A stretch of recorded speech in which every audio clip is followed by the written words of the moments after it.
A comunidade Narrações Imersivas acaba de chegar. Torne-se membro e tenha acesso a todos os nossos livros, sem interrupções ou propagandas. E em formato de MP3, ouça diretamente da nossa plataforma no Hotmart.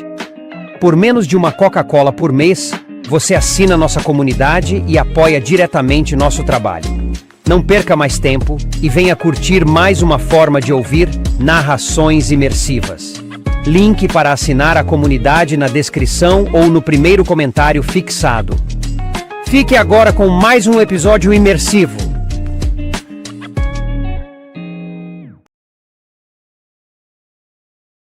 The Witcher, a saga do bruxo Geralt de Rivia. Livro 5, Batismo de Fogo, de Andrei Sapkowski. Narração, Mauro Ramos. Desde o amanhecer não viam nem ouviam soldados. Milva seguia na vanguarda, bem à frente dos outros. Regis, Jasquier e Carrir conversavam. Tomara que os druidas se esforcem para nos ajudar com Ciri. O poeta estava aflito. Eu já encontrei os druidas e, acreditem, eram uns confinados estranhos, ranzinzas imprestáveis. Pode ser que eles nem queiram falar conosco, quanto mais usar a magia. Regis, lembrou o bruxo, conhece alguém entre esses de Caedu? E por acaso essa amizade não é de 300 ou 400 anos atrás? É bem mais recente, afirmou o vampiro, dando um sorriso misterioso. Outra coisa é que os druidas são conhecidos por sua longevidade, pois vivem ao ar livre entre uma natureza intacta e virgem, e isso faz muito bem à saúde. Respire fundo, Jasquier. Encha seus pulmões do ar da floresta. Assim, você manterá a saúde também. Droga! Daqui a pouco meu corpo vai se cobrir de pelagem por causa desse ar da floresta, disse Jasquier com sarcasmo. À noite sonho com tabernas, cerveja e banho.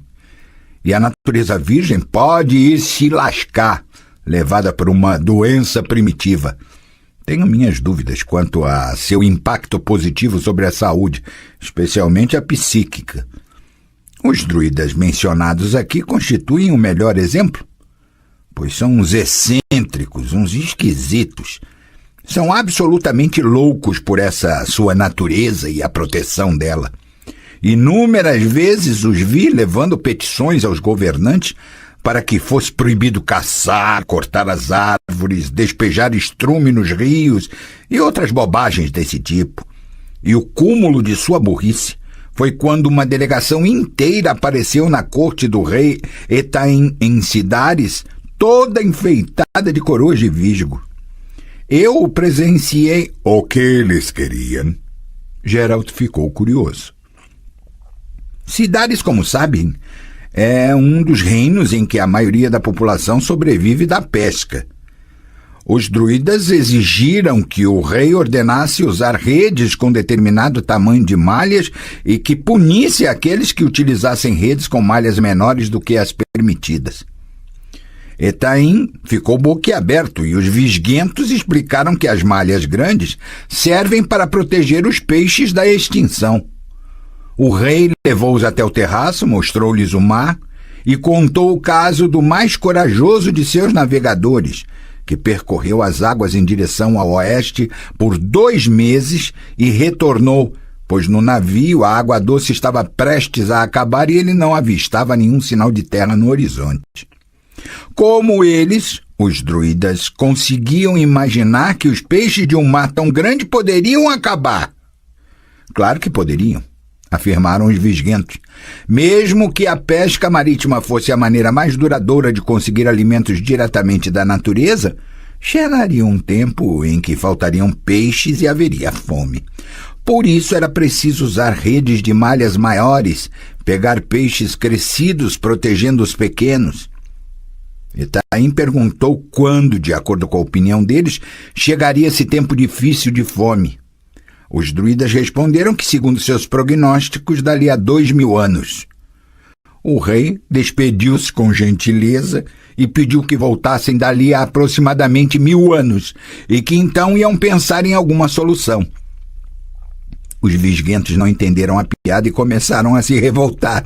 Por isso foram expulsos da cidade. Eles são assim, esses druidas, confirmou Carrir. Nós, os Nilfgaardianos... Peguei você! Gritou Jasquier com triunfo. Nós, os Nilfgaardianos! Ainda ontem, quando chamei de Nilfgaardiano, você dava pulos como se tivesse sido picado por uma vespa. Carrir, por favor, decida finalmente quem você é. Para vocês, Carrir deu de ombros. Tenho de ser Nilfgaardiano, pois, pelo que vejo, nada vai convencê-los do contrário. Mas, para ser preciso, saibam que no Império essa denominação é dada apenas aos moradores nativos da capital e seus entornos mais próximos, situados à margem do Baixo Alba. Minha família é de Vicovaro, então, calem a boca! Milva, que ia na vanguarda, repentinamente ordenou de forma grosseira. Num átimo, todos ficaram calados e detiveram os cavalos, pois sabiam que era o sinal de que a arqueira vira, ouvira ou sentira instintivamente algo para comer e havia a oportunidade de se aproximar e acertá-lo com uma flecha. Ela realmente preparou o arco, mas não desceu da sela. Nesse caso, não se tratava de caça. Geralt acercou-se com cuidado. Fumaça, disse Milva laconicamente. Não a vejo. Deu uma fungada.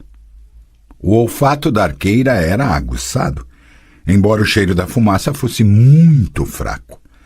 Não podia ser fumaça vinda de um incêndio ou de uma queimada. O cheiro, constatou Geralt, era agradável e vinha de uma fogueira em que se assava algum alimento. Vamos desviar? Perguntou Milva com voz baixa. Só depois de dar uma olhada, respondeu o bruxo, descendo da égua e entregando as rédeas a Jasquier. É bom saber do que desviamos e quem está a nossas costas. Venha comigo. Quanto a vocês, permaneçam nas celas e fiquem atentos. Da mata na beira da floresta avistavam-se uma vasta clareira e troncos amontoados em pilhas bem arrumadas.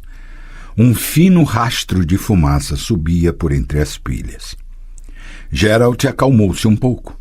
Nada se movia nas proximidades e não havia espaço suficiente entre as pilhas onde um grupo maior pudesse esconder-se. Milva também o notou. Não há cavalos, sussurrou. Não é um exército. Acho que são lenhadores. Também acho, mas vou verificar. Cubra-me. Quando se aproximou, escondendo-se atrás dos troncos empilhados, ouviu vozes. Deu alguns passos para frente e espantou-se. Sua audição, porém, não o havia enganado. Metade de um bolo de paus. Uma cagadinha de ouros. Quanto? Acesso. Aposta. Declarem as vazas que me...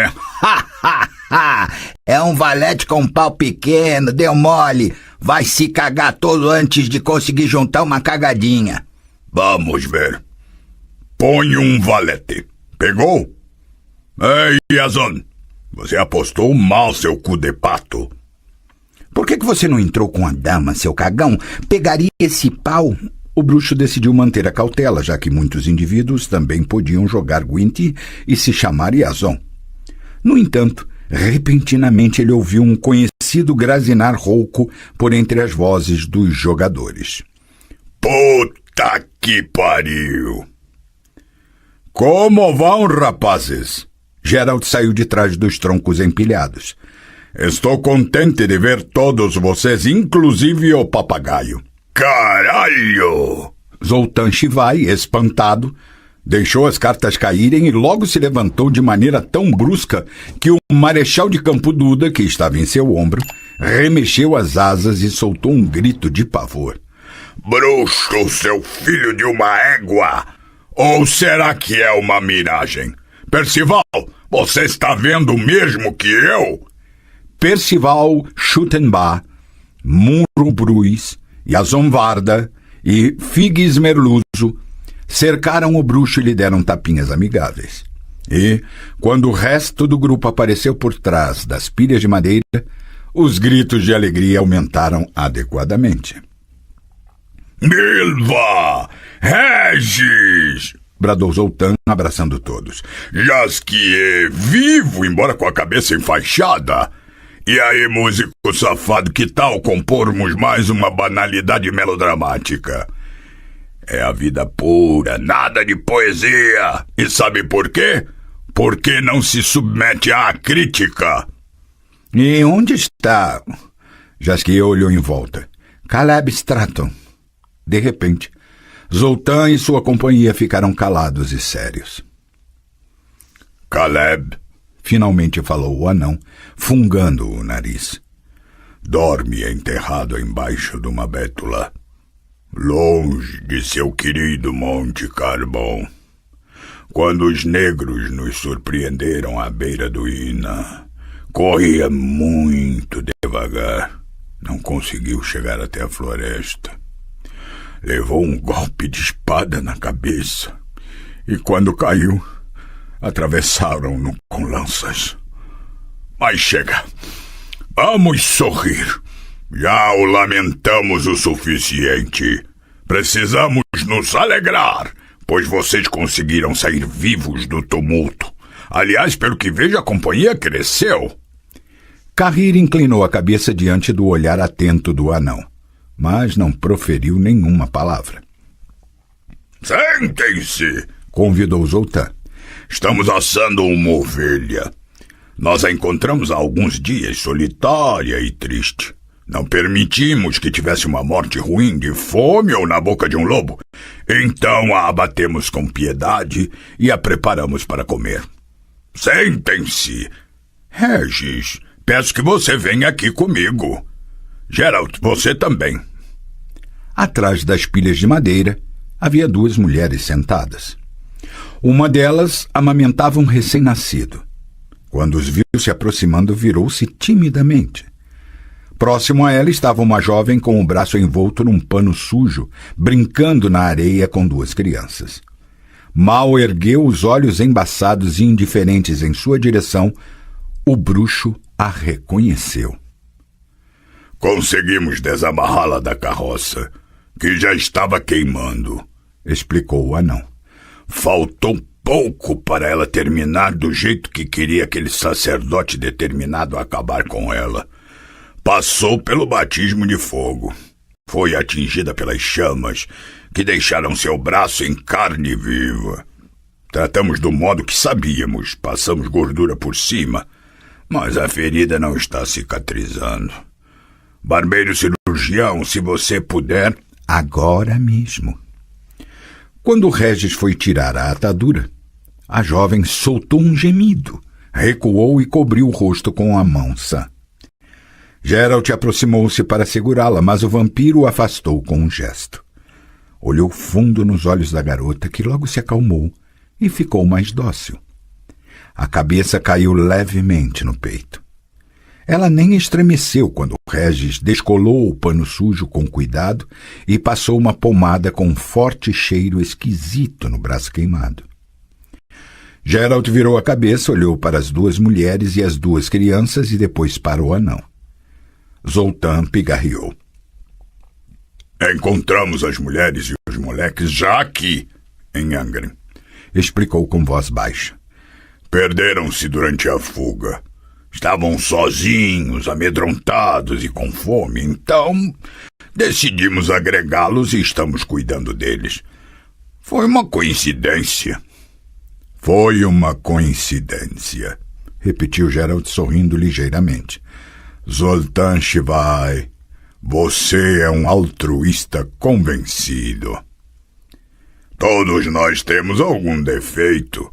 Por exemplo, você ainda corre atrás de sua menina para socorrê-la. Sim, ainda, embora as coisas tenham se complicado.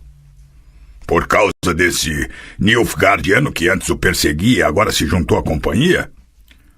Em parte. Zoltán, de onde são esses fugitivos? De quem fugiram?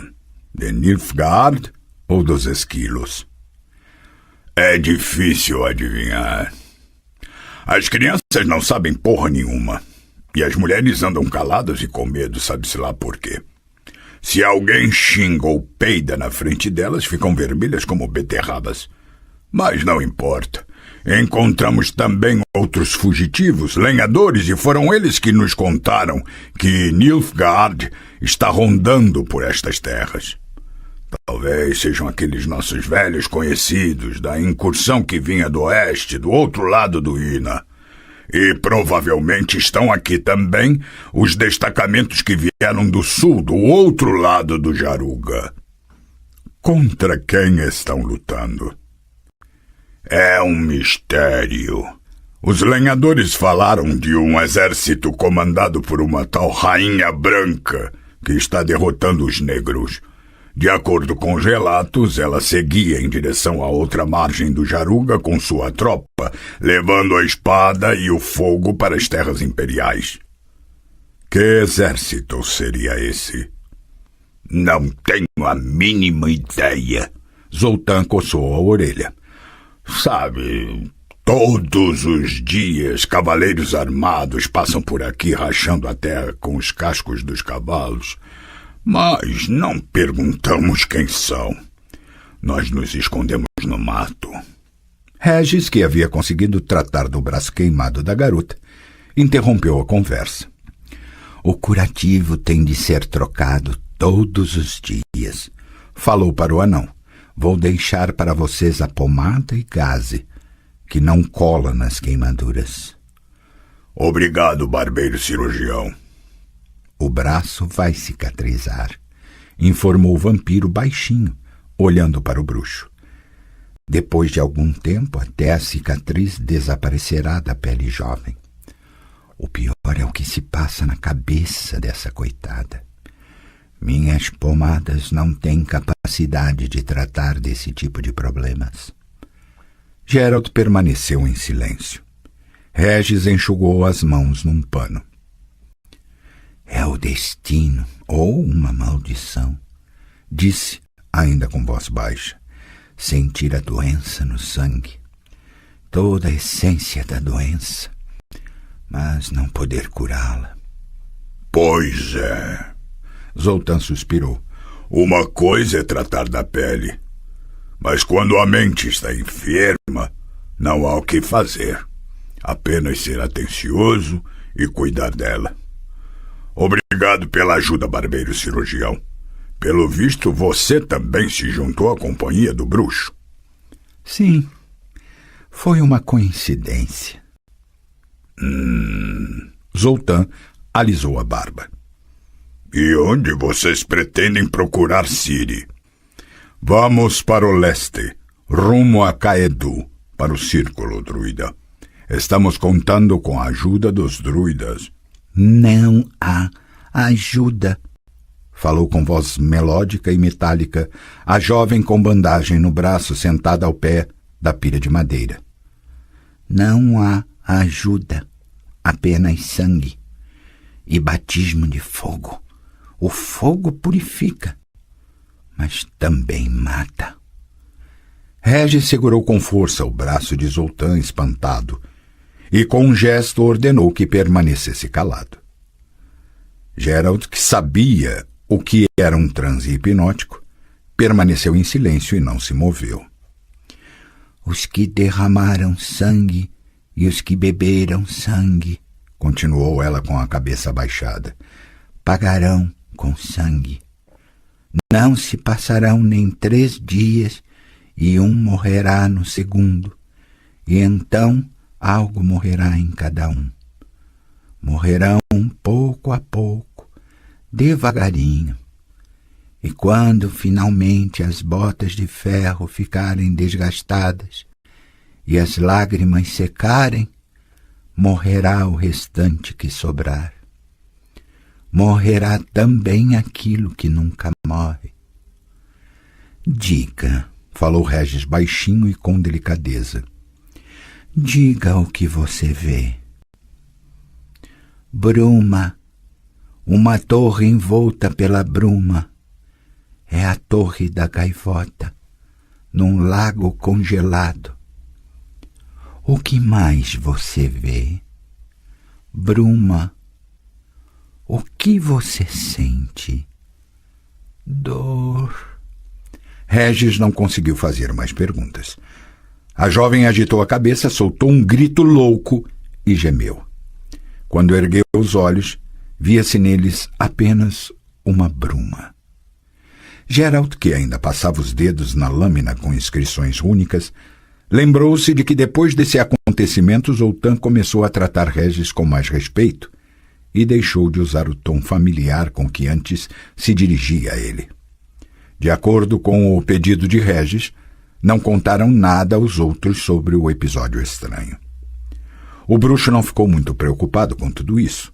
Já vira transes parecidos e achava que as mensagens transmitidas por pessoas hipnotizadas não eram profecias, mas pensamentos captados e repetidos, ou talvez sugestões subconscientes do hipnotizador. Era verdade que nesse caso não se tratava de hipnose, mas de um feitiço lançado pelo vampiro.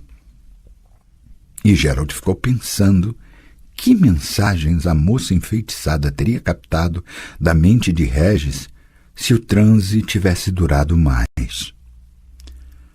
Durante metade do dia seguiram o caminho com os anões e seus protegidos. Depois Zoltán Shivai parou o séquito e disse que queria falar com Geralt a sós. Precisamos nos separar.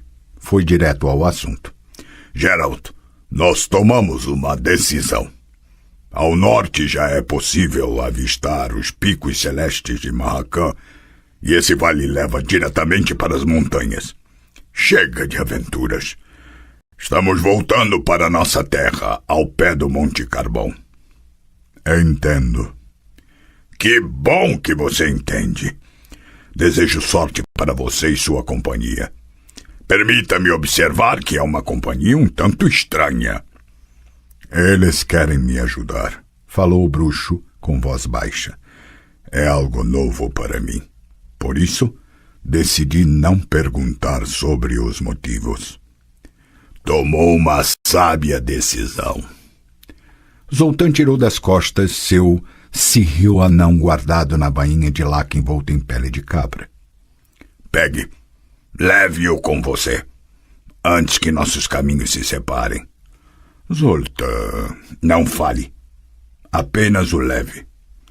Vamos passar essa guerra nas montanhas. Não precisaremos de ferro. Mas vai ser um prazer lembrar às vezes, enquanto estivermos tomando cerveja, que o cirril forjado em Marrakán está em boas mãos, que será usado para coisas boas e não cairá em desonra. E você, quando for golpear os perseguidores de sua Ciri com essa lâmina, corte pelo menos um por Caleb Stratton. E lembre-se de Zoltán Shivai e das forjas dos anões. Vou me lembrar.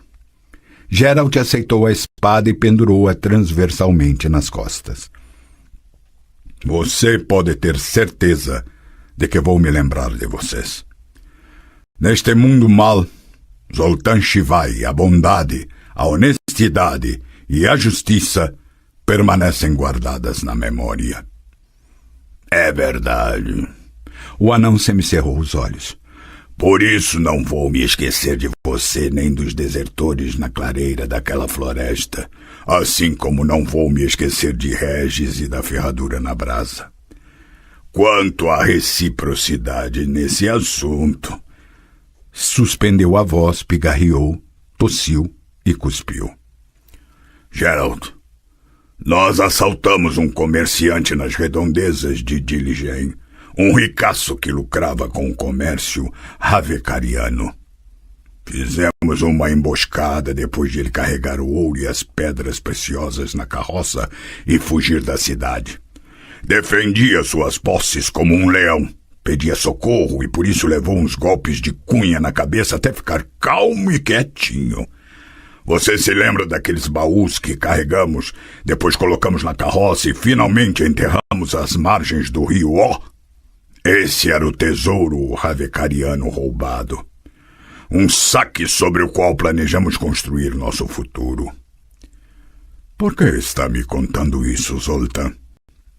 Porque você, pelo que vejo, ainda há pouco deixou-se enganar por um disfarce capcioso.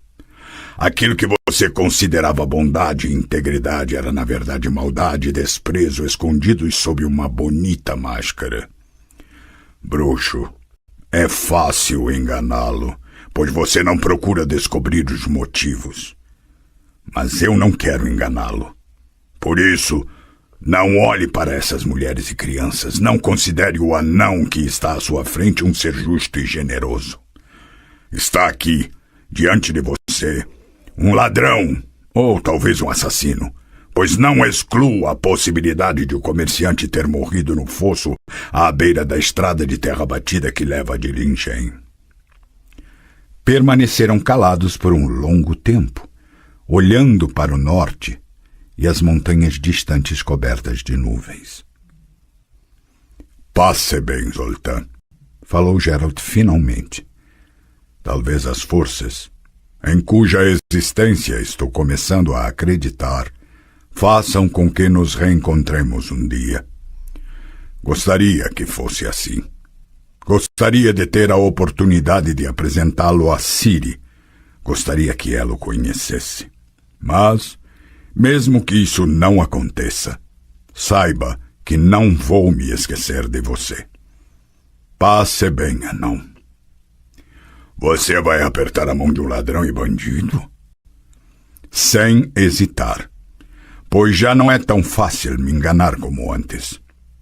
Embora não procure saber os motivos, aos poucos estou aprendendo a espiar aquilo que está escondido sob as máscaras. Geralt rodou o cirril e cortou ao meio uma mariposa que passava ao lado. Depois que nos separamos de Zoltan e seus companheiros, lembrou-se, encontramos na floresta um grupo de retirantes camponeses. Quando nos viram, parte deles fugiu, mas Milva conseguiu deter alguns, ameaçando-os com o arco. Soubemos que os camponeses tinham sido prisioneiros dos Nilfgaardianos, que os forçavam a serrar cedros. No entanto, fazia alguns dias um destacamento atacara os vigias e os libertara. Agora voltavam para casa. Jasquier teimava em saber quem eram esses libertadores. Indagava com vigor e insistência. Esses soldados, repetiu o camponês, servem a Rainha Branca. Estão derrotando os negros, que é uma beleza. Diziam que era como gorilas na retaguarda dos inimigos. Como o quê? Pois eu já falei, como gorilas. Gorilas? Droga! Jasquier franziu o senho e acenou com a mão num gesto de resignação. Gente, já perguntei. Que distintivos esse exército usava? Vários, senhor, especialmente os cavaleiros. Os soldados da infantaria usavam um troço vermelho. O camponês pegou um pau e desenhou um losango na areia. Losango! Jasquier, que sabia de heráldica, ficou surpreso. Não é o lírio temeriano, mas um diamante. O brasão de Rívia. Interessante. Rívia fica a mais de 200 milhas daqui, sem mencionar que seu exército e o de Líria foram completamente destroçados durante o combate de Dol Angra e Aldersberg e que Nilfgaard dominou o país. Não estou entendendo nada. Isso é normal. Cortou o bruxo. Chega de conversa. Vamos embora. Ah! Gritou o poeta, que ainda estava pensando e analisando as informações recebidas dos camponeses. Já entendi. Não se trata de gorilas, mas de guerrilhas. Guerrilhas na retaguarda do inimigo, entenderam? Entendemos. Cahir acenou com a cabeça. Ou seja, neste território há guerrilhas dos nortilungos. Provavelmente são destacamentos formados dos restos dos exércitos de Líria e Rívia, derrotados em meados de julho nas redondezas de Aldersberg. Ouvi falar dessa batalha quando estava nas mãos dos esquilos. Considero essa notícia consoladora, declarou Jasquier, orgulhoso de ter desvendado o enigma dos gorilas. Mesmo que os camponeses tenham errado a propósito dos brasões heráldicos, é quase certo que não se trata do exército temeriano. E acho pouco provável que os guerrilheiros de Rívia já saibam sobre 2 espiões que há pouco fugiram misteriosamente da forca do Marechal Visegerd. Se por acaso depararmos com esses guerrilheiros, teremos chance de enganá-los. Podemos contar com isso, falou Geralt, acalmando Plotka, que estava inquieta. Mas, sinceramente, preferia não encontrá-los. São, contudo, seus conterrâneos, disse Regis, pois chamam-no Geralt de Rívia. Um erro, afirmou o bruxo com frieza. Eu mesmo me chamei assim, para que fosse um nome mais atraente, que despertasse mais confiança nos clientes. Entendo. O vampiro sorriu. Mas por que escolheu justamente Rívia? Eu puxava paus de madeira marcados com diversos nomes melodiosos. Quem me sugeriu esse método foi meu preceptor de bruxo. Isso, porém, foi só depois de eu teimar em usar o nome Geralt Roger Eric du Roth-Belegard. Mas Emir achou ridículo, pretensioso e cretino. Parece que tinha razão. Jasquier bufou alto, lançando um olhar significativo para o vampiro e para o Nilfgaardiano. Meu nome completo, composto por vários sobrenomes, falou Regis, um pouco magoado com o olhar, é verdadeiro e obedece à tradição dos vampiros. O meu também, apressou-se a esclarecer Cahir. Maur é o nome de minha mãe e Difrin, o de meu bisavô. Não há nada engraçado nisso, poeta. Aliás, por curiosidade, como você se chama? Pois Jasquier, obviamente, é um pseudônimo. Não posso usar nem revelar meu verdadeiro sobrenome, respondeu o bardo misteriosamente, empinando o nariz com orgulho. É demasiado famoso. E eu, repentinamente milva, havia algum tempo calada e sombria, entrou na conversa. Ficava furiosa quando me chamavam pelos diminutivos Mari, Mariquita ou Marieta. Quando alguém ouve um nome assim, acha logo que pode me dar tapas na bunda. Escurecia. Os grôos voaram. Seu gruir silenciou à distância. O vento que soprava das montanhas se acalmou. O bruxo embanhou o Cyril. Isso aconteceu hoje de manhã. Hoje de manhã. E à tarde o problema veio à tona. Pensou. Poderíamos ter começado a suspeitar de alguma coisa antes. Mas quem de nós, além de Regis, tinha noção desse tipo de assunto? É verdade que notamos que Milva vomitava com frequência de madrugada. No entanto, às vezes comíamos coisas que deixavam todos com dor de barriga. Jasquier também vomitou 1 ou 2 vezes. Cahir chegou a ficar com uma diarreia tão forte que se assustou pensando que estava com disenteria. E eu achava que Milva descia da cela toda hora e ia para o mato por causa de uma inflamação na bexiga. Como fui idiota! Parece que Regis suspeitava do que se tratava realmente, mas permaneceu calado. Permaneceu calado até não poder mais aguentar. Quando paramos para pernoitar numa choupana de lenhadores abandonada, Milva adentrou com ele na floresta, onde tiveram uma conversa demorada e às vezes agitada. O vampiro voltou sozinho. Mediu e misturou algumas ervas e logo nos chamou para dentro da choupana. Começou a falar com rodeios naquele irritante tom de mentor. Eu me dirijo a todos, repetiu Regis. Somos uma equipe e temos responsabilidade uns pelos outros. No entanto, nada muda o fato de que não esteja entre nós aquele que tem a maior responsabilidade. Ou, para me expressar melhor, aquele que tem responsabilidade direta. Droga! Seja mais claro, irritou-se Jasquier. Equipe e responsabilidade? O que Milva tem? Ela está doente? Não se trata de doença, falou Carrir com voz baixa. Pelo menos não no sentido estrito da palavra, confirmou Regis. Milva está grávida.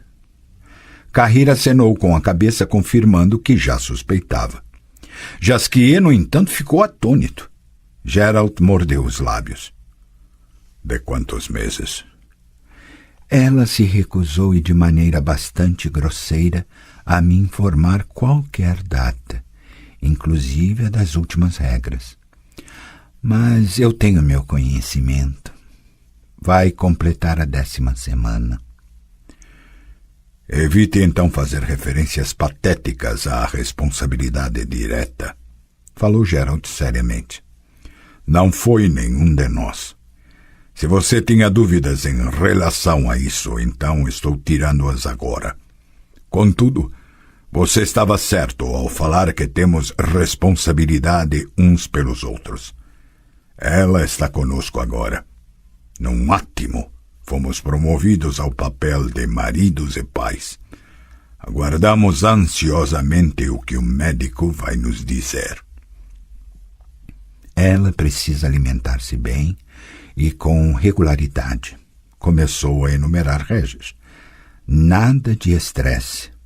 Tem de dormir bem e daqui a pouco não poderá andar a cavalo. Todos ficaram calados por um bom tempo.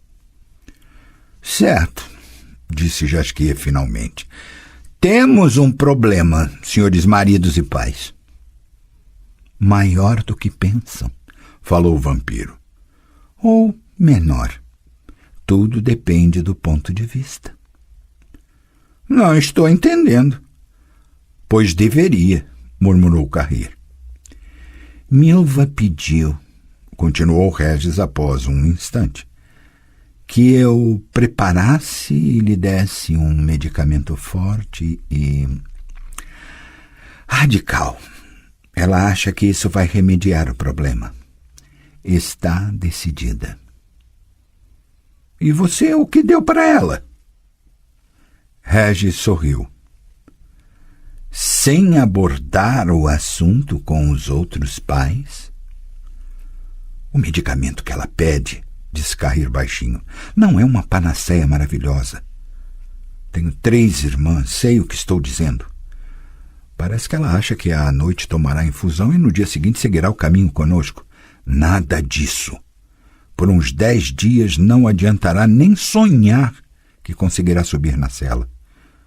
Antes que você lhe dê esse medicamento, avise-a sobre isso. E você só poderá lhe dar o medicamento depois de acharmos uma cama para ela. Uma cama limpa. Entendi.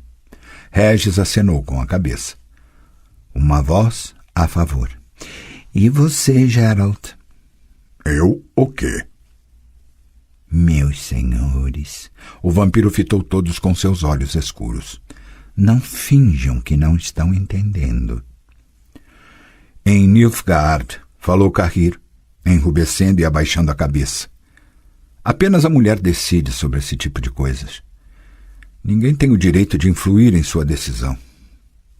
Regis disse que Milva estava decidida a tomar o medicamento. Foi só por esse motivo, exclusivamente por ele, que comecei a pensar nisso tudo como um fato já determinado e nas consequências desse fato. Mas sou apenas um estrangeiro que não conhece. Não deveria nem abrir a boca. Peço desculpas. Pelo quê? Estranhou o trovador. Você nos considera uns selvagens, Nilfgaardiano? Acha que somos uma tribo primitiva que adota algum tabu xamânico? É claro que só a mulher pode tomar uma decisão desse tipo. É seu direito absoluto. Se Milva decidir... Cale a boca, Jasquier, rosnou o bruxo. Cale a boca, por favor. Você tem outra opinião? Irritou-se o poeta. Você quer proibi-la ou cale a boca, porra, ou não vou responder por mim. Regis, pelo que vejo, você está conduzindo entre nós uma espécie de plebiscito. Para quê? Você é o médico aqui. O preparado que ela pede... Sim, preparado, pois a palavra medicamento não me cai bem. Só você pode fazer esse preparado e dá-lo para ela. E você vai fazê-lo se ela o pedir novamente. Não vai recusar. Ele já está pronto. Regis mostrou a todos um pequeno frasco de vidro escuro. Se ela voltar a pedi-lo, não vou recusar. Mas só se pedi-lo novamente. Do que se trata, então? De nossa unanimidade? Da aceitação geral? É isso que você espera? Você sabe exatamente do que se trata, falou o vampiro. Sente muito bem o que é preciso fazer. Mas, já que pergunta, vou responder. Sim, Geralt, é disso que se trata. Sim, é o que precisa ser feito. Não, não sou eu quem espera isso. Você pode ser mais claro? Não, Jasquier, respondeu Regis. Não posso ser mais claro. Até porque não há necessidade. Não é verdade, Geralt? É. O bruxo apoiou a testa nas mãos entrelaçadas. Sim, porra, é verdade. Mas por que você está olhando para mim? Sou eu quem tem de fazê-lo? Eu não sei como... Não sei. Não sei como desempenhar esse papel. Não sei, entendem? Não, contestou Jasquier. Não entendemos nada. Carrie, você entende? O Nilfgaardiano olhou para Regis e depois para Geralt. Acho que entendo, falou devagar. Parece-me que sim. Ah, o trovador acenou com a cabeça. Ah, Geralt entendeu logo, Carrie acha que entende e eu claramente preciso de iluminação. Mas primeiro mandam que me cale, depois ouço que não preciso entender nada. Obrigado. 20 anos a serviço da poesia, o suficiente para saber que há coisas que se compreendem instantaneamente, até sem palavras. Caso contrário, nunca será possível entendê-las. O vampiro sorriu. Não conheço ninguém, disse, que soubesse expressá-lo melhor. Escureceu completamente. O bruxo levantou-se. Uma oportunidade única, pensou. Não vou fugir disso. Não há como demorar mais. É preciso fazê-lo. É preciso e ponto final. Milva estava sentada sozinha junto de uma pequena fogueira que acendera na floresta, numa cavidade formada por uma árvore derrubada pelo vento, longe da choupana de lenhadores, onde pernoitava o resto da companhia. Não se mexeu quando ouviu seus passos, como se estivesse à sua espera.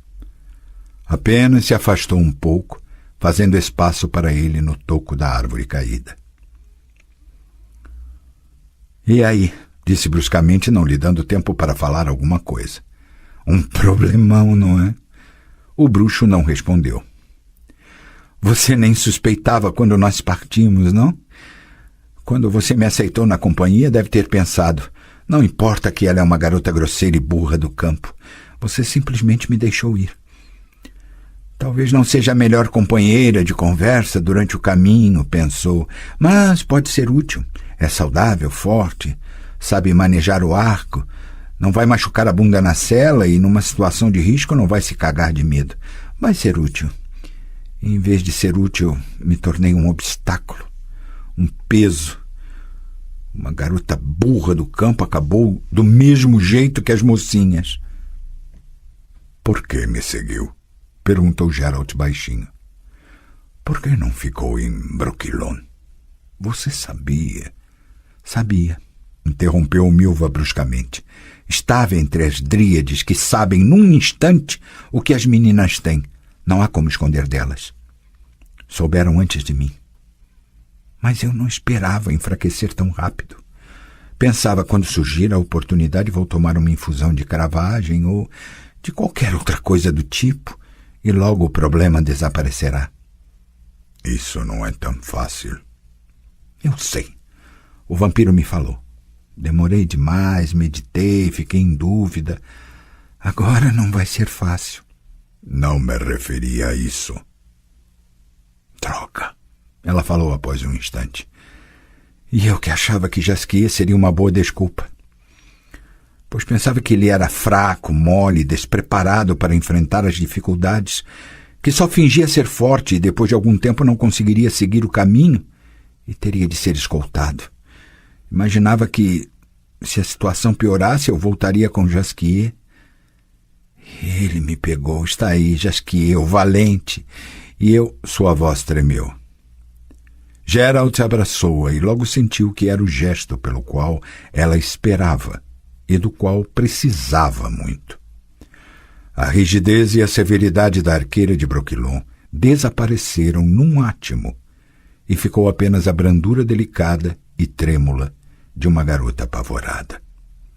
Contudo, foi ela que interrompeu o longo silêncio. E você me falou lá, em Brokilon, que eu ia precisar de um ombro para me apoiar, que a noite ia gritar na escuridão. Você está aqui, sinto seu ombro encostado no meu, mas ainda tenho vontade de gritar. Puxa, por que você está tremendo? Nada. Uma lembrança. O que vai ser de mim? Geralt não respondeu. A pergunta não foi dirigida a ele. Uma vez meu pai me mostrou, lá em minha terra, à beira do rio, um tipo de vespa negra que põe os ovos numa lagarta viva. Dos ovos nascem pequenas vespas que comem a lagarta viva por dentro. Agora carrego algo parecido em mim mesma, nas entranhas, em minha barriga.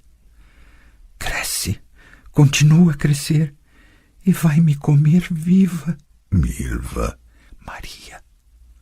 Sou Maria e não Milva. Que milhafre seria eu? Sou uma galinha com um ovo e não um milhafre. Milva ria no campo de batalha com as dríades. Arrancava as flechas de cadáveres ensanguentados, pois uma boa haste não podia se perder. Seria uma pena deixar uma ponta boa. E se alguém ainda respirasse, mexesse o peito, então cortava-lhe a garganta.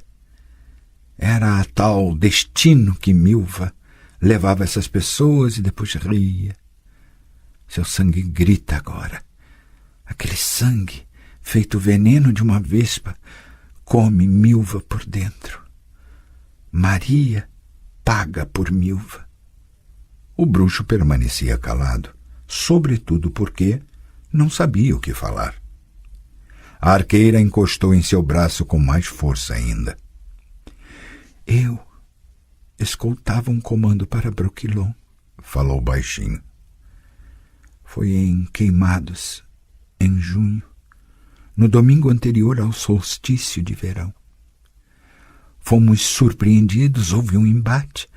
Conseguimos fugir. 5 elfos, uma elfa e eu. Faltava meia milha até Uvtasca.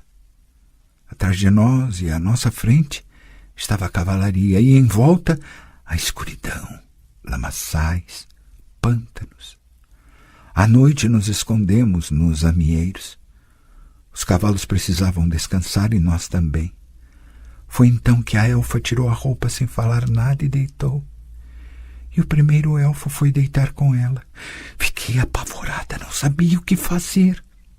Afastar-me ou fingir que não via.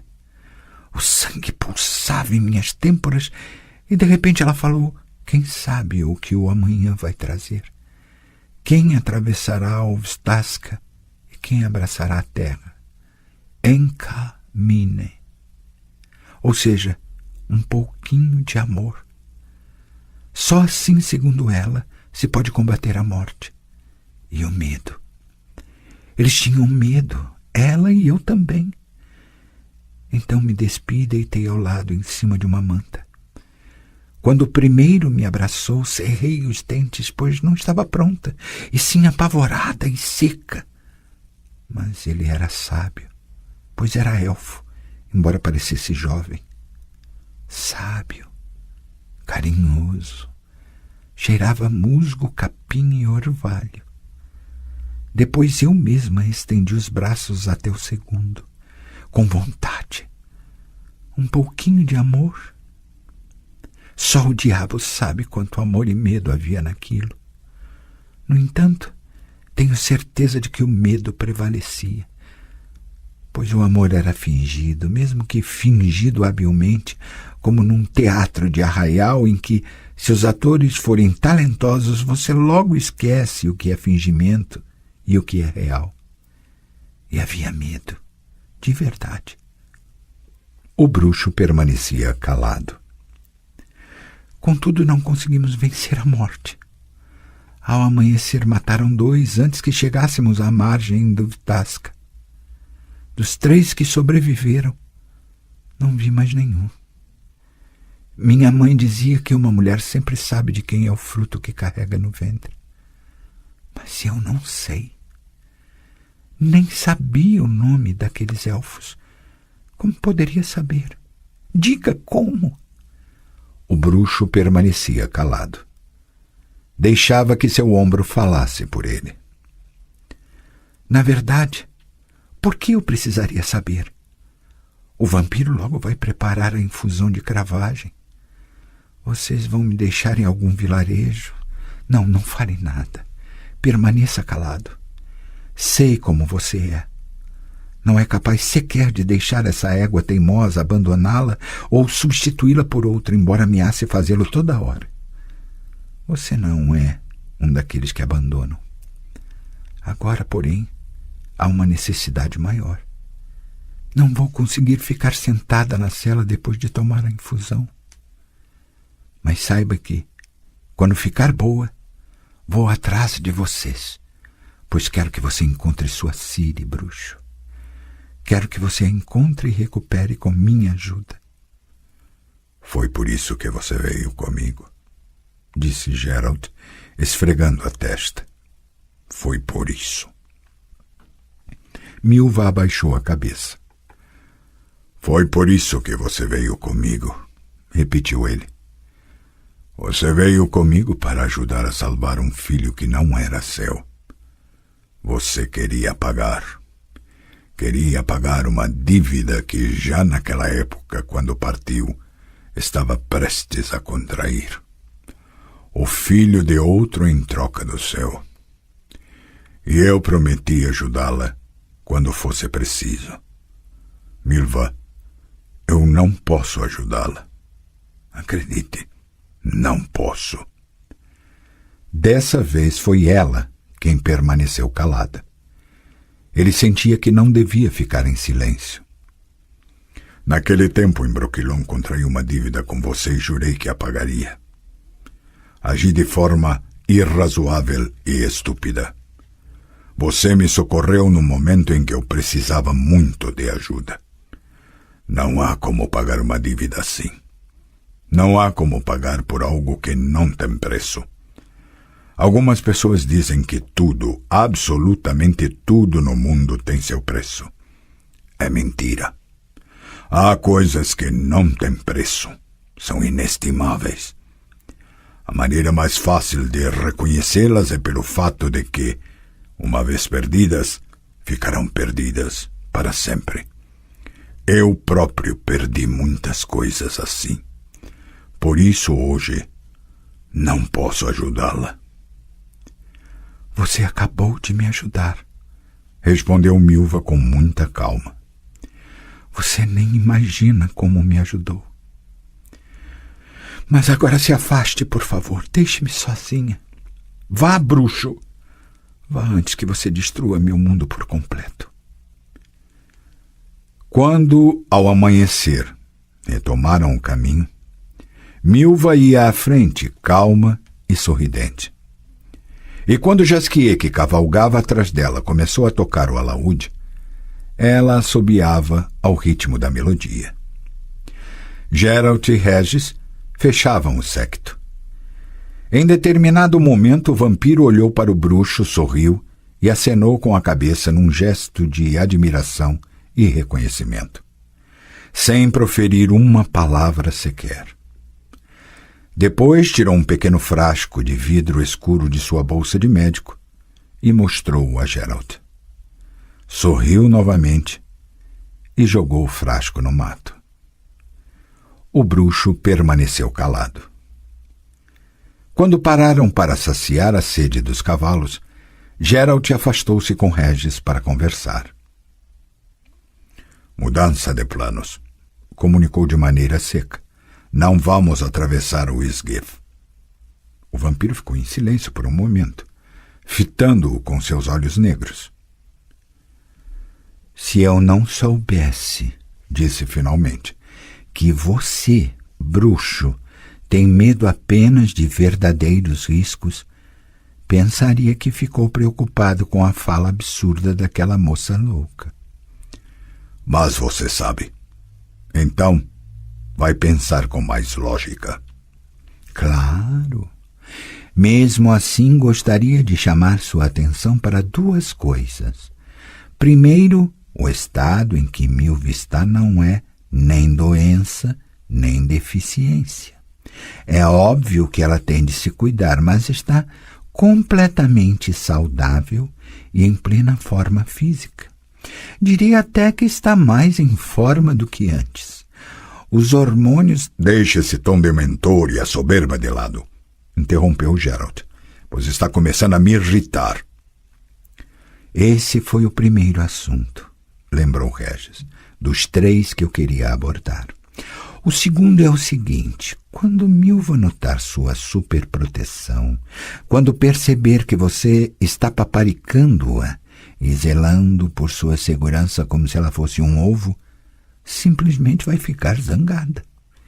E depois vai se estressar, o que eu absolutamente desaconselho. Geralt, não quero ser mentor. Quero ser racional. O bruxo não respondeu. E agora o terceiro assunto, continuou Regis, ainda fitando-o. O que nos move para atravessar Isgith não é o entusiasmo ou o desejo de aventuras, mas a necessidade. As tropas perambulam pelos montes e nós precisamos chegar aos druidas em Caedu. Achava que fosse algo urgente e que você estava determinada a conseguir as informações o mais rápido possível e seguir o caminho para resgatar sua Ciri. Eu estou determinado. Geralt desviou o olhar. Estou muito determinado. Quero socorrer e recuperar Ciri. Até há pouco achei que fosse fazê-lo a qualquer custo. Mas a esse custo não vou. Não vou pagar esse preço, nem tomar esse risco. Não vamos atravessar Isgith. Alguma alternativa? A outra margem do Jaruga. Vamos subir o curso do rio longe dos pântanos e atravessar o Jaruga novamente na altura de Caedu. Se isso for demasiado difícil, iremos até os druidas só nós 2. Eu atravessarei o rio a nado e você voará sobre ele transformada em morcego.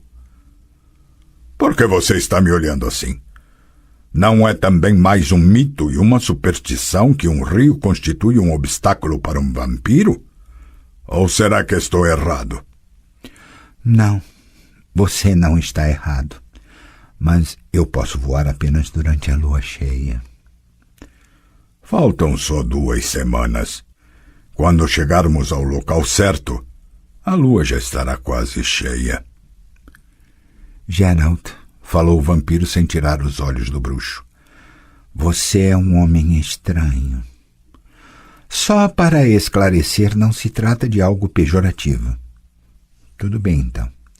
Vamos desistir de Ysgith, perigoso para mulheres grávidas, e atravessar para a outra margem do Jaruga, que, em sua opinião, é o mais seguro. Eu sei avaliar os graus de dificuldade. Não duvido disso.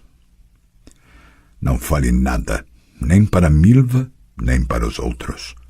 Se perguntarem, isso faz parte de nosso plano. Claro. Vamos começar a procurar um barco. Não precisaram procurar muito, e o resultado de sua busca os surpreendeu. Não acharam um barco, mas uma balsa escondida entre as árvores, camuflada com galhos e feixes de junco. O que a revelou foi uma corda que a ligava à margem esquerda. Encontraram também o homem que a navegava.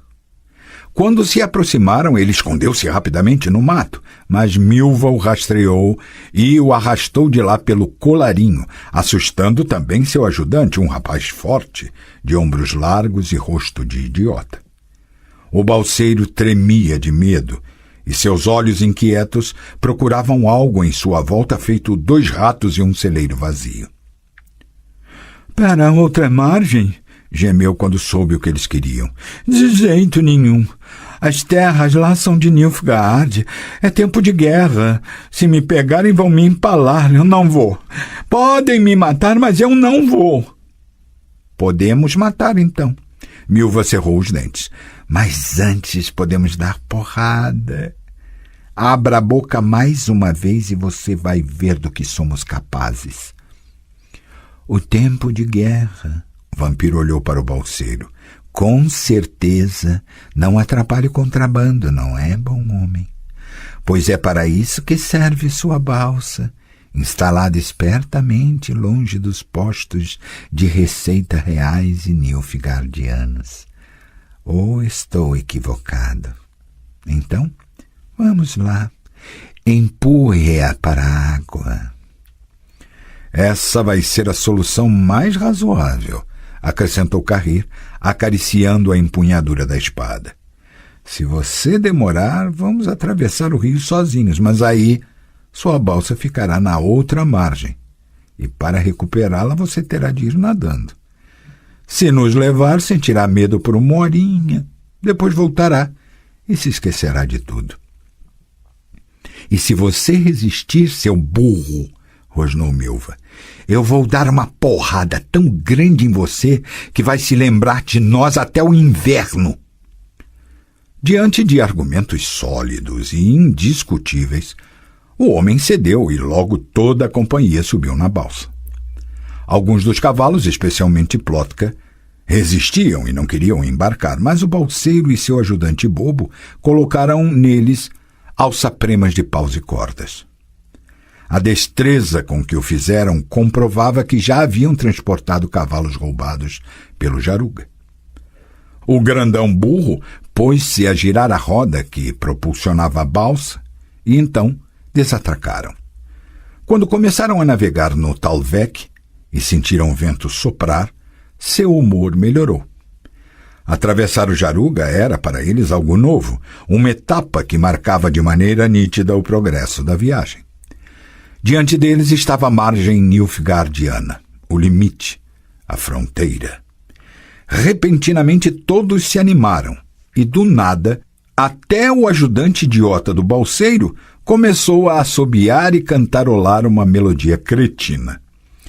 Geralt também sentiu uma estranha euforia, como se a qualquer momento Ciri fosse aparecer no bosque de amieiros, na margem esquerda do rio, e gritar de alegria ao vê-lo. No entanto, quem gritou foi o balseiro e não de alegria. Pelos deuses, estamos perdidos! Geralt olhou na direção apontada por ele e xingou.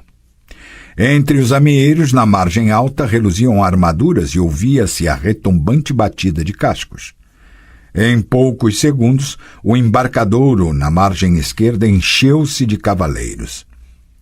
Negros! Gritou o balseiro, empalidecendo e soltando a roda. Nilfgaardianos! Morte! Que os deuses nos salvem! Jasquier, segure os cavalos! Berrou Milva, tentando pegar o arco. Segure os cavalos! Não são os imperiais, falou Carrir. Não parecem... Sua voz foi abafada pelos berros dos cavaleiros no embarcadouro e pelo uivo do balseiro. O ajudante burro, apressado pela gritaria, pegou um machado, ergueu-o e o fez cair sobre a corda com ímpeto. O balseiro ajudou-o com outro machado. Os homens do embarcadouro viram os movimentos e gritaram ainda mais alto. Alguns entraram na água e agarraram a corda. Outros nadaram em direção à balsa. Larguem essa corda! Vociferou Jasquier. Não é Nilfgaard! Não a cortem! Era tarde demais. A corda cortada mergulhou na água, a balsa virou ligeiramente e começou a se deslocar rio abaixo.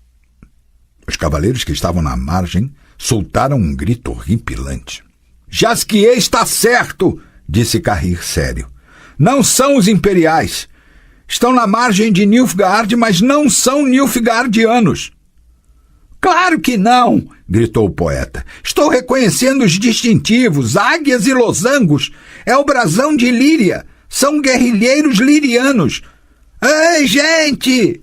Esconda-se atrás do bordo, idiota! Jasquier, como sempre, em vez de ouvir a advertência, queria saber do que se tratava. E foi então que flechas sibilaram no ar. Algumas se cravaram com estrondo no bordo da balsa. Outras a sobrevoaram e mergulharam na água. Duas voavam em direção a Jasquier, mas o bruxo, já com a espada na mão, pulou e rebateu ambas com movimentos rápidos. Pelo sol grandioso! Gemeu Carrir. Rebateu 2 flechas! Incrível! Nunca havia visto nada igual! E não verá mais! Pela primeira vez em minha vida consegui rebater 2. Escondam-se atrás do bordo. Os homens no embarcadouro interromperam as flechadas ao ver que a correnteza empurrava a embarcação solta diretamente para a margem. A água se encheu de espuma junto aos cavalos que haviam entrado nela. O embarcadouro enchia-se de cavaleiros. Eram aproximadamente 200. Ajudem! Berrou o balseiro. Peguem as varas, senhores! Estamos sendo levados para a margem! Entenderam na hora. Felizmente havia uma quantidade de varas suficiente. Regis e Jasquier seguravam os cavalos. Milva, Carrir e o bruxo ajudavam o balseiro e seu ajudante bobo. A embarcação, empurrada pelo esforço de 5 varas, girou e passou a navegar com a correnteza que se tornava cada vez mais rápida, deslocando-se nitidamente para o meio. Os cavaleiros na margem começaram de novo a gritar, de novo pegaram os arcos, de novo algumas flechas sibilaram e um dos cavalos deu um relincho selvagem. Felizmente, a balsa, levada por uma correnteza mais forte, deslizava depressa na água e afastava-se cada vez mais da margem, fora do alcance das flechas. Logo a embarcação deslocava-se pelo meio do rio, pelo Talvec, girando num redemoinho. Os cavalos batiam os cascos e relinchavam, sacudindo Jasquier e o vampiro que seguravam as rédeas. Os cavaleiros na margem berravam ameaças com os punhos fechados. Repentinamente, Geralt viu entre eles um homem num cavalo branco rodando a espada e dando ordens. Um momento depois a cavalaria recuou para a floresta e galopou pela beira da encosta alta. As armaduras reluziam no mato ribeirinho. Não vão desistir, gemeu o balseiro. Sabem que depois do meandro e a correnteza vai nos levar de novo para perto da margem? Preparem as varas, senhores. Quando a embarcação virar para a margem direita, vamos ter de remar contra a correnteza e atracar. Do contrário... Navegavam à deriva, levemente em direção à margem direita, aproximando-se de uma ribanceira alta e íngreme, eriçada de pinheiros tortos. A margem esquerda da qual se afastavam tornara-se plana e adentrava o rio formando um cabo semicircular arenoso. Ali apareceram homens a cavalo que galoparam com impressionante velocidade até a água. Em volta do cabo, o rio era raso. Havia um baixio e eles conseguiram afastar-se consideravelmente da margem antes que a água alcançasse a barriga dos cavalos. Vão conseguir aproximar-se à distância de um disparo, estimou Milva sombriamente. Escondam-se! As flechas sibilaram mais uma vez. Algumas atingiram o bordo da embarcação, mas a correnteza, rebatida pelo baixio, rapidamente a levou em direção a uma curva acentuada na margem direita. Agora as varas! Clamou o balseiro trêmulo. Com ânimo, segurem antes que a correnteza nos leve! Não era tão fácil assim. A correnteza era forte, a água funda, a balsa grande, pesada e desajeitada. No início nem reagia a seus esforços, mas finalmente as varas conseguiram tocar o fundo do rio. Tudo parecia correr bem quando, do nada, Milva soltou a vara e apontou para a margem direita sem pronunciar uma palavra sequer. Desta vez, Cahir enxugou o suor da testa. Desta vez é Nilfgaard, com certeza. Geralt também os viu. Os cavaleiros que repentinamente surgiram na margem direita usavam capa negra e verde, e os cavalos tinham as características cabeçadas em formas de argolas. Havia pelo menos 100 homens.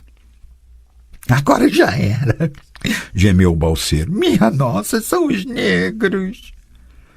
As varas! Berrou o bruxo. As varas com a correnteza! Precisamos nos afastar da margem! Essa também era uma tarefa difícil. A forte correnteza da margem direita empurrava a embarcação diretamente para uma encosta íngreme, da qual já se ouviam os gritos dos Nilfgaardianos. Quando, depois de um momento, Geralt, apoiado na vara, olhou para cima, viu galhos dos pinheiros debruçados sobre ele. A flecha atirada de cima da escarpa atingiu o bordo da balsa quase verticalmente, a 2 pés de distância dele. A segunda flecha, que voava em direção a Cahir, foi rebatida por ele com a espada. Milva, Cahir, o balseiro e seu ajudante tentavam fazer a embarcação avançar, afastando-a com as varas da escarpa e não do fundo do rio.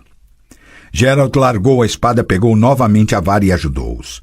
A balsa mais uma vez começou a navegar à deriva em direção ao Talveg. Mesmo assim, estava perigosamente perto da margem direita, onde galopava a cavalaria. Antes que conseguissem se afastar, a escarpa acabou e os Nilfgaardianos avançaram pela margem plana no meio dos juncos. As rêmiges das flechas sibilaram no ar. Escondam-se! Repentinamente, o ajudante do balseiro tossiu de maneira estranha e deixou a vara cair na água. Geralt viu a ponta de uma flecha ensanguentada e 4 hastes inteiras enfiadas em suas costas. O cavalo castanho de Cahir empinou-se, relinchou dolorosamente, sacudiu o pescoço atravessado por uma flecha, derrubou o jasquier e pulou na água. Os outros corcéis também relinchavam e sacudiam-se, e a embarcação desequilibrava-se com a batida dos cascos. Segurem os cavalos! Gritou o vampiro. 3! De repente calou-se e caiu de costas contra o bordo, sentou-se, abaixou a cabeça. Uma flecha de rêmiges negras atravessara seu peito. Milva também o viu. Gritou loucamente, pegou o arco, tirou as hastes da aljava e jogou-as a seus pés. Começou a atirar sem parar, rapidamente, uma flecha atrás da outra. Todas atingiram seu alvo. Levantou-se um tumulto na margem. Os Nilfgaardianos recuaram para a floresta, deixando entre os juncos os mortos e os feridos que gritavam. Atiravam ainda, escondidos no mato, mas as pontas das flechas mal conseguiam levá-las até o alvo, pois a forte correnteza empurrava a embarcação para o meio do rio. A distância era grande demais para que os arcos dos Nilfgaardianos fossem eficientes. No entanto, não era o caso do arco de Milva. De repente, um oficial de capa negra e elmo enfeitado com um penacho em que tremiam asas de corvo apareceu por entre os Nilfgaardianos. Gritou, balançou uma clava, apontou para a jusante do rio. Milva escarranchou as pernas mais ainda, puxou a corda em direção à boca e mirou o alvo rapidamente. A flecha sibilou no ar, o oficial esticou-se para trás na sela e caiu nos braços dos soldados. Milva empunhou o arco de novo e soltou a corda. Um dos Nilfgaardianos que seguravam o oficial soltou um grito horripilante e desabou do cavalo. Os demais desapareceram na floresta. Disparos de mestre, falou Regis calmamente atrás das costas do bruxo. Mas é melhor que peguem as varas. Ainda estamos muito próximos da margem. E a correnteza está nos levando para um baixio. A arqueira e Geralt viraram-se. Você está vivo? Perguntaram em uníssono. Vocês acharam, o vampiro mostrou-lhes a haste de remiges negras, que alguém podia me machucar com um pau qualquer? Não havia tempo para estranhar. A balsa novamente girava na correnteza em direção ao Talveg. Então, no meandro do rio surgiu um braço de areia e a margem enegreceu com os Nilfgaardianos. Alguns adentravam a água e preparavam os arcos. Todos, inclusive Jasquier, pegaram as varas. Pouco tempo depois, já não conseguiam tocar o fundo do rio com elas, e a correnteza levou a embarcação para o Talveg. Finalmente! Milva resfolegou, jogando a vara para o lado. Agora já não vão conseguir nos pegar. Um deles subiu no banco de areia, Jasquier apontou. Está se preparando para atirar. Vamos nos esconder. Não vai conseguir acertar o alvo, avaliou Milva com frieza. A flecha caiu na água a 4 metros da proa da embarcação. Está empunhando o arco de novo, gritou o trovador olhando pelo bordo. Cuidado!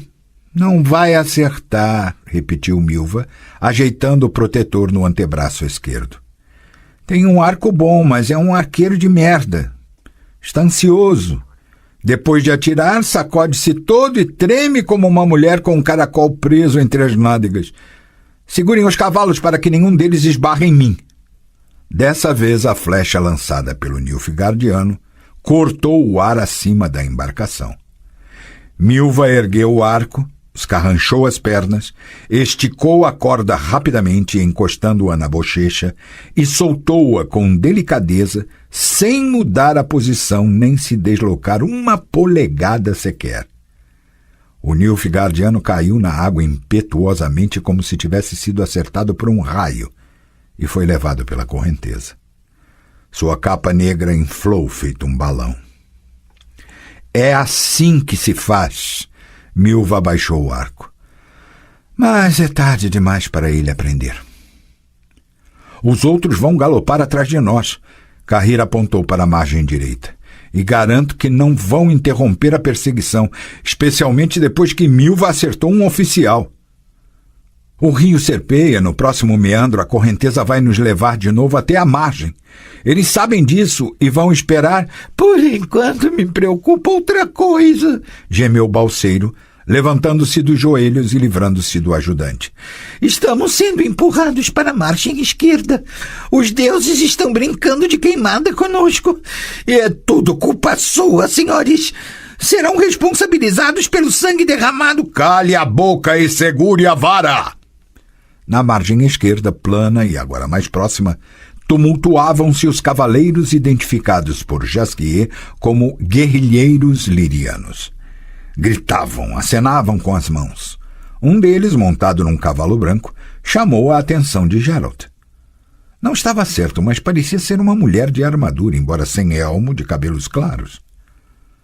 O que eles estão gritando? Jasquier aguçou os ouvidos. Alguma coisa sobre uma rainha ou o quê? Os gritos na margem esquerda tornaram-se mais altos. Ouviu-se nitidamente o tinido de ferro. É uma batalha, constatou Carrir rapidamente. Olhem só, os imperiais estão saindo da floresta. Os nortelungos fugiam deles e acabaram caindo numa armadilha. A saída dessa armadilha, Geralt cuspiu na água, era a balsa. Queriam, pelo que parece, salvar pelo menos sua rainha e os cavaleiros mais velhos, transportando-os para outra margem. E nós a sequestramos. Devem estar com raiva de nós, com muita raiva. Mas não deveriam, disse Jasquier. A balsa não salvaria ninguém, apenas os entregaria diretamente nas mãos dos nilfgaardianos estacionados na margem direita. Nós também precisamos evitar essa margem. Poderíamos tentar entrar num acordo com os lirianos, pois os negros acabariam conosco. A correnteza está cada vez mais rápida, avaliou Milva, cuspindo na água e observando a cusparada se afastar. Estamos navegando pelo meio do Talveg. Os dois lados podem beijar nossas mãos. Os meandros são calmos, as margens uniformes e cobertas de amieiros. Estamos navegando em direção a jusante do Jaruga. Não conseguirão nos alcançar, cansarão logo. Merda, gemeu o balseiro. Temos o pontão vermelho à nossa frente. A ponte fica ali, ó. E é um baixio. A embarcação vai ficar presa. Se conseguirem nos ultrapassar, vão esperar lá. Os nortelungos não vão conseguir nos ultrapassar. Regis, que estava na popa, apontou para a margem esquerda. Eles têm outras preocupações.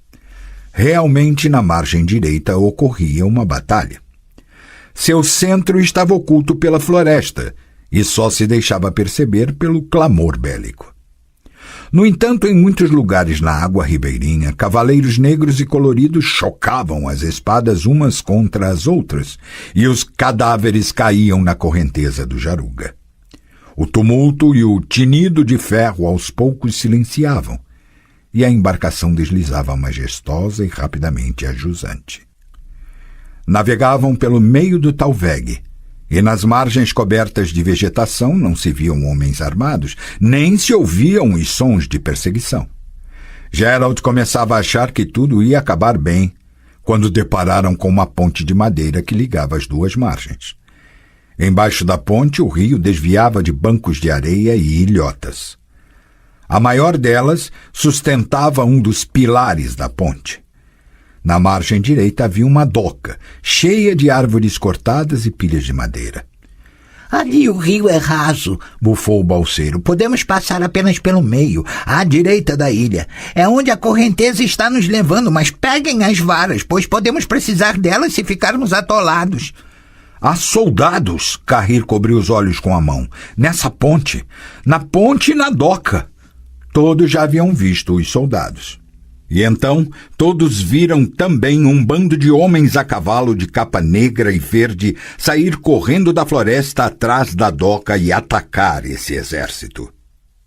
Estavam tão próximos que era possível ouvir o clamor da batalha. Nilfgaardianos, afirmou Carrir secamente.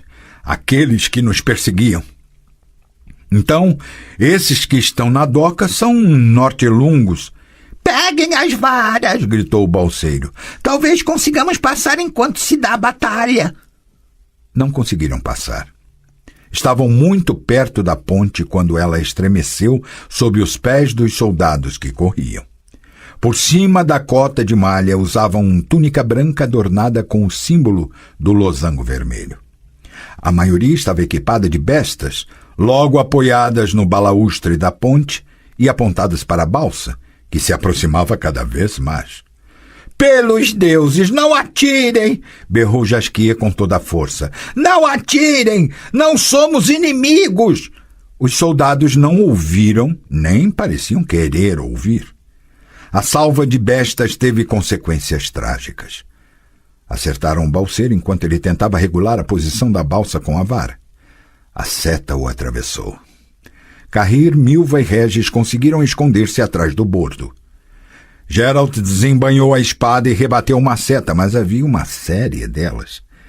Jasquier, que ainda gritava e acenava com as mãos, não foi atingido apenas por milagre.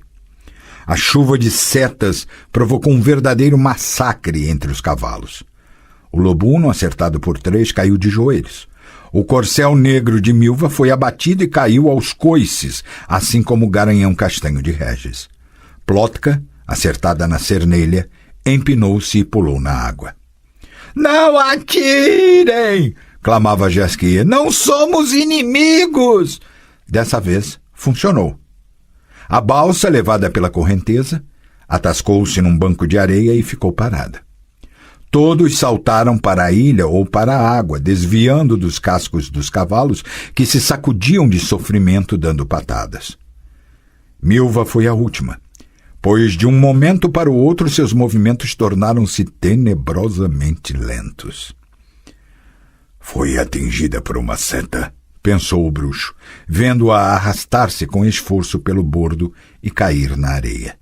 Correu até ela, mas o vampiro o alcançou primeiro. "Alguma coisa se desprendeu de mim", falou Milva muito devagar e de maneira não natural, pondo as mãos no pubis.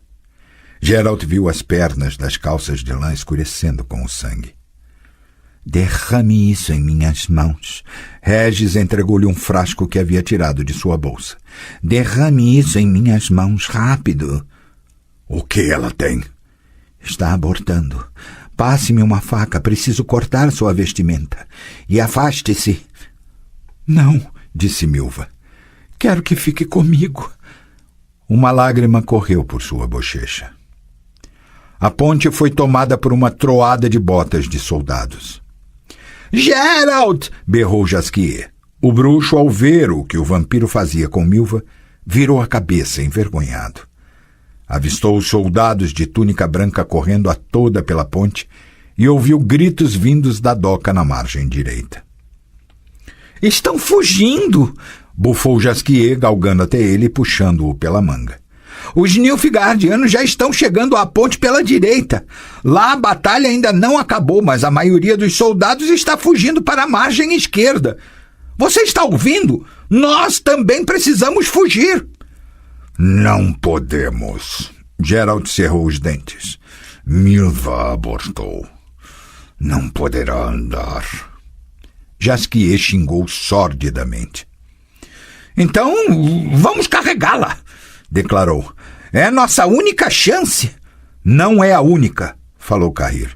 "Geralt, para a ponte." "Para quê?" "Vamos impedir a fuga. Se os nortelungos conseguirem bloquear a entrada da ponte do lado direito por tempo suficiente, talvez consigamos escapar pelo lado esquerdo." "Como você quer impedir a fuga?" "Eu já comandei um exército.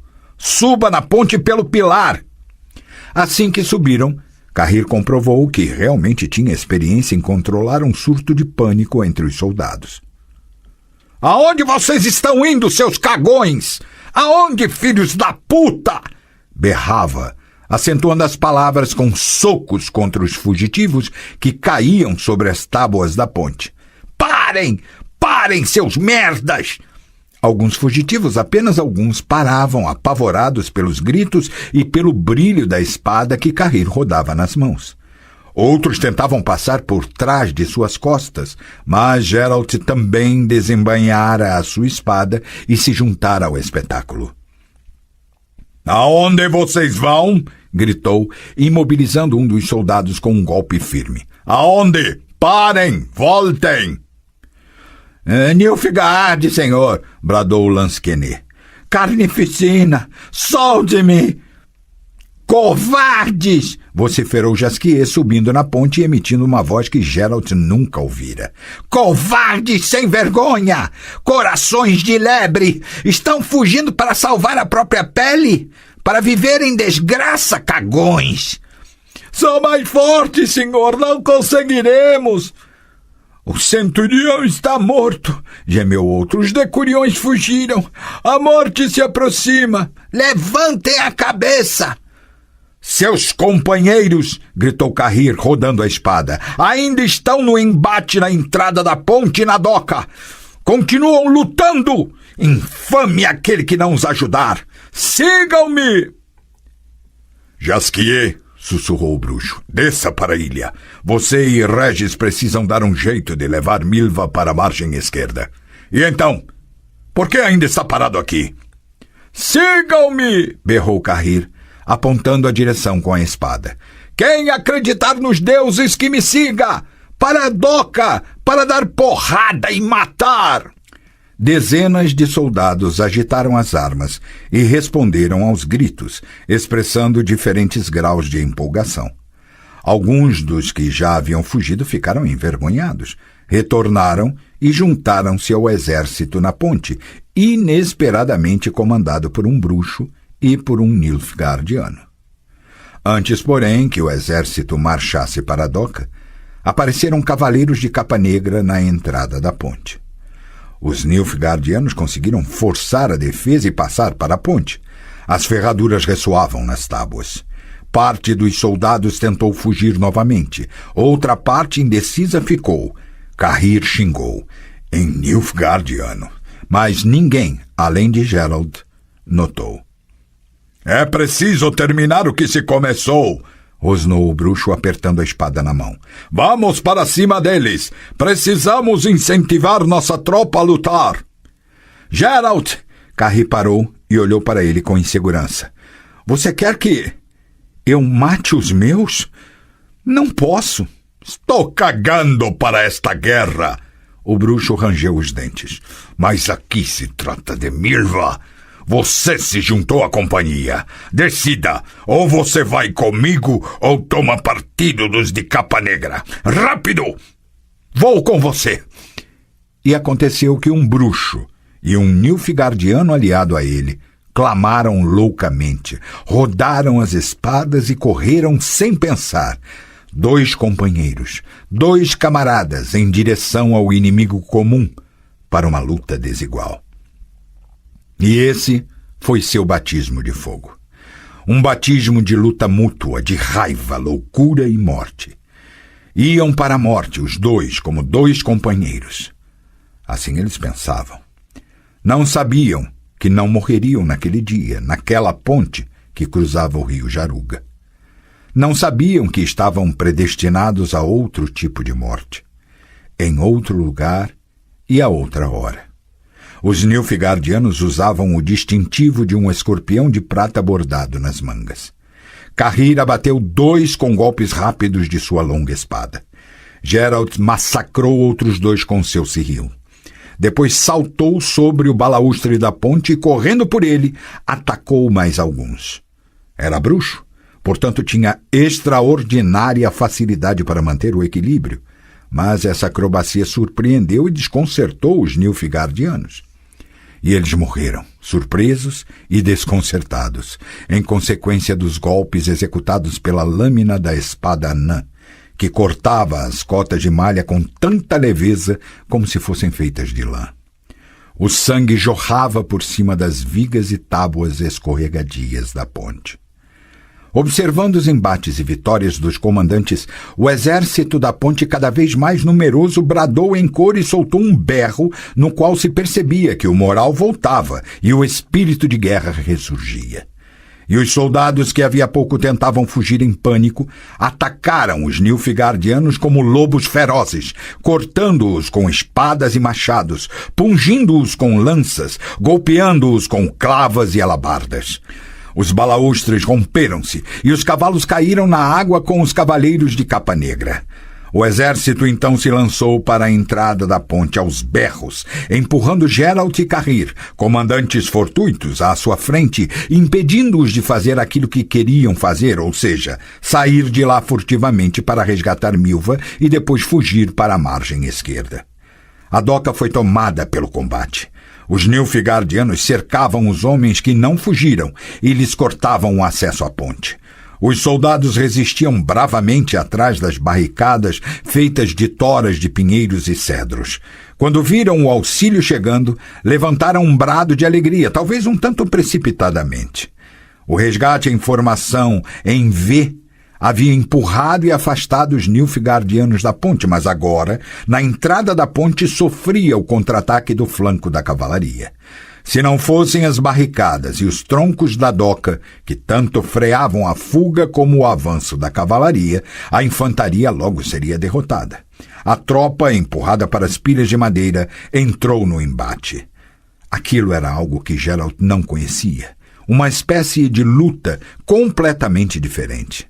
Não se tratava de usar suas habilidades no manejo da espada ou de prestar atenção aos movimentos das pernas, mas de um caótico massacre e um incessante rebater de golpes vindos de todos os lados.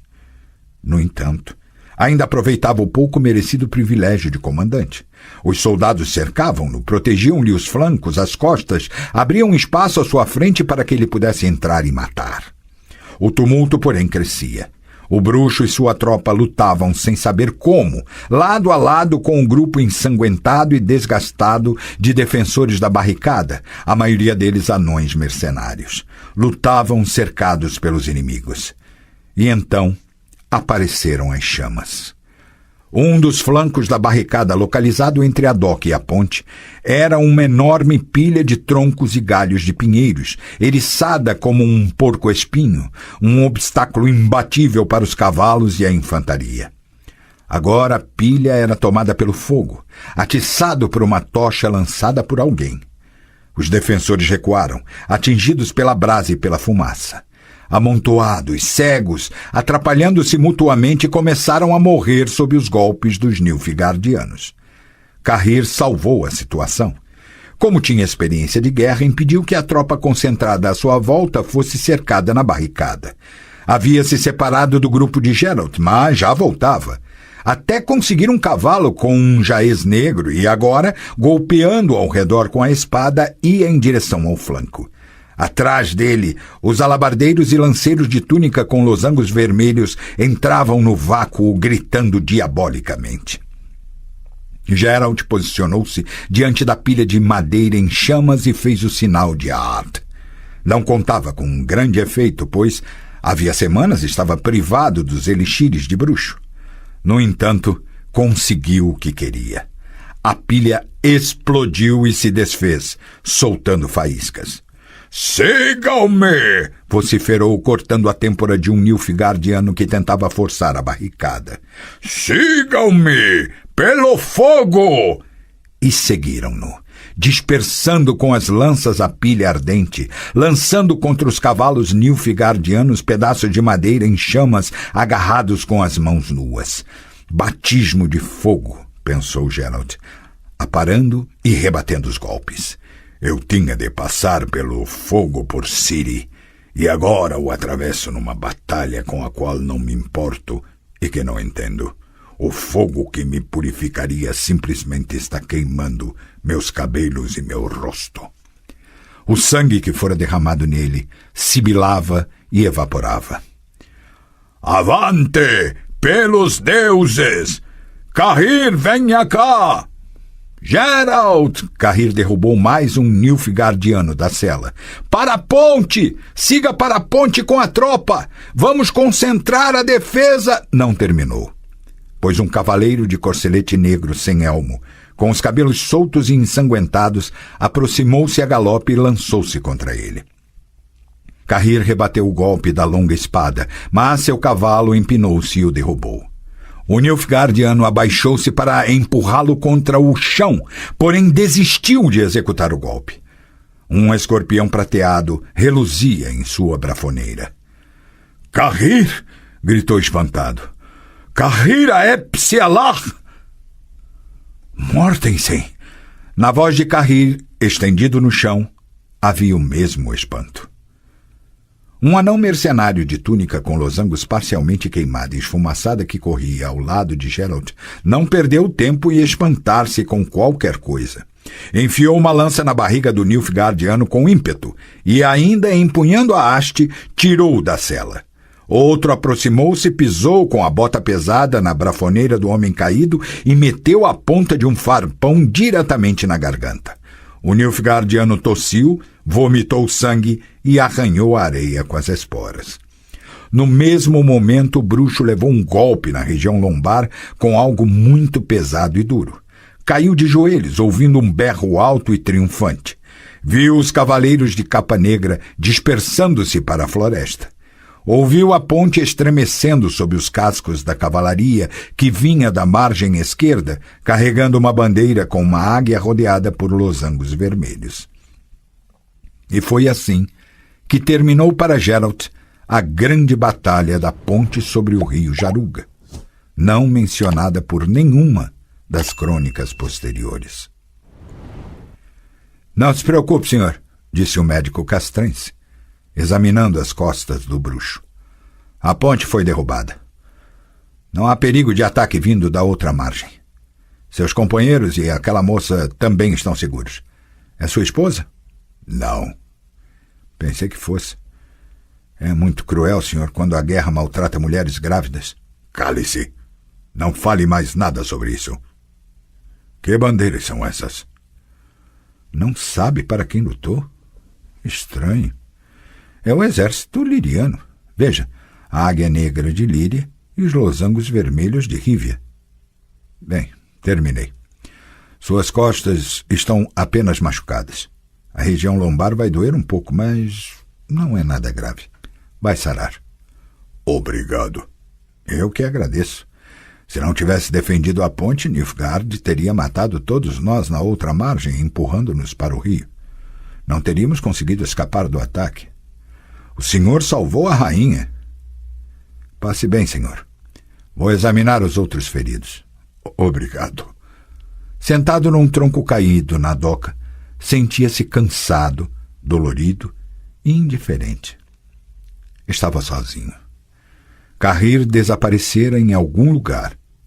Entre os pilares da ponte quebrada ao meio, passava o Jaruga auriverde, resplandecendo à luz do sol que se dirigia para o oeste. Ouviu passos, a batida de ferraduras e o estridor de armaduras. "É ele, majestade. Permita-me ajudá-la a descer." "Dave." Geralt ergueu a cabeça. À sua frente havia uma mulher de armadura, de cabelos muito claros, quase tão claros quanto os seus. Deu-se conta, então, de que os cabelos eram, na verdade, brancos, embora o rosto da mulher não tivesse sinais de velhice. De maturidade, sim, mas certamente não de velhice. A mulher segurava um lenço de cambraia com pontas de renda. O lenço estava ensanguentado. "Levante-se, senhor", disse um dos cavaleiros que a acompanhavam, "e preste reverência. É a rainha." O bruxo levantou-se e curvou-se, suportando a dor na região lombar. "O senhor defendeu a ponte?" "Como?" A mulher afastou o lenço da boca e cuspiu sangue. Algumas gotas vermelhas pousaram em seu corcelete ornamentado.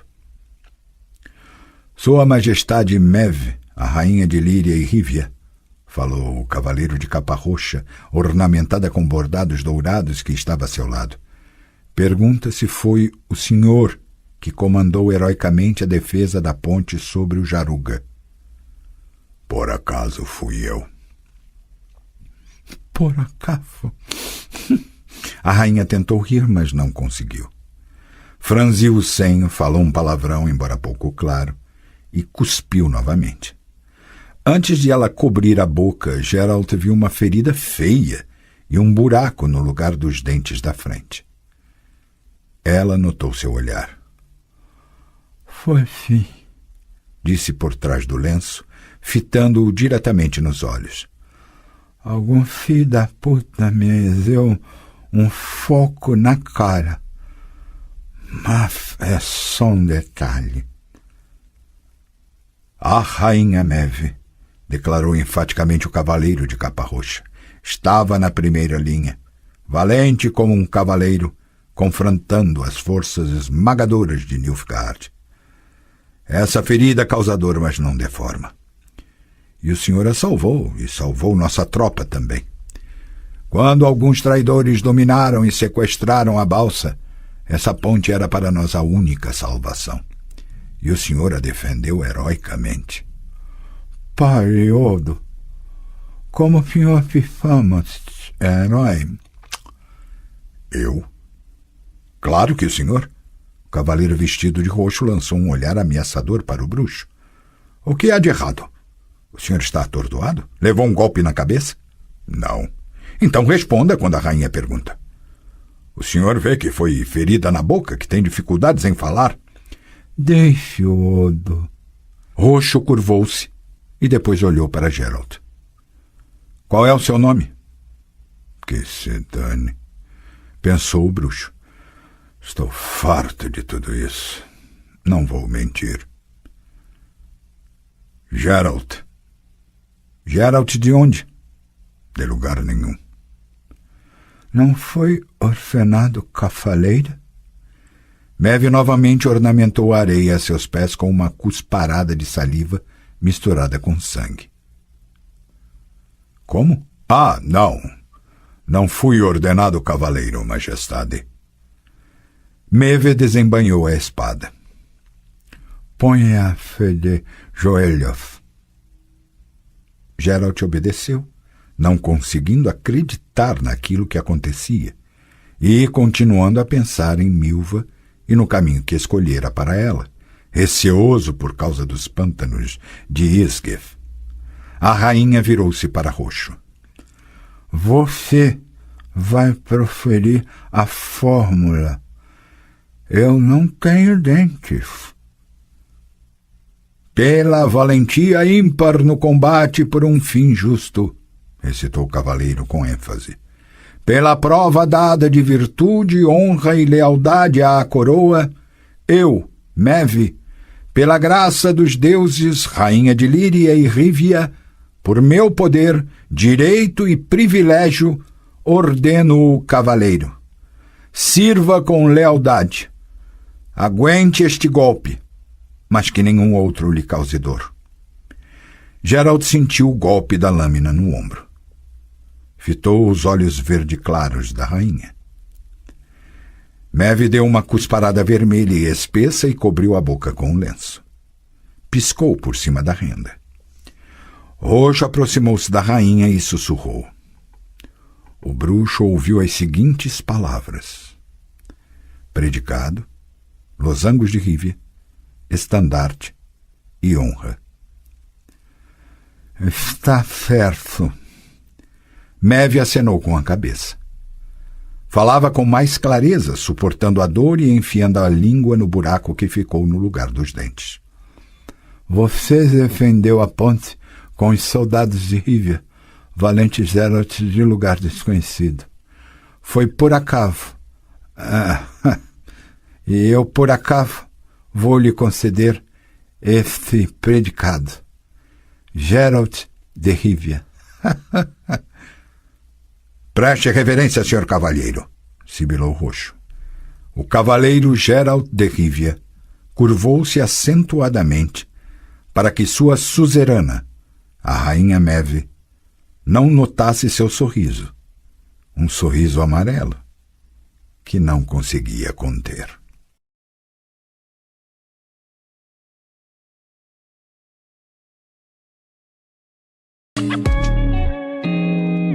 O canal Narrações Imersivas agradece por ter ouvido mais um episódio conosco.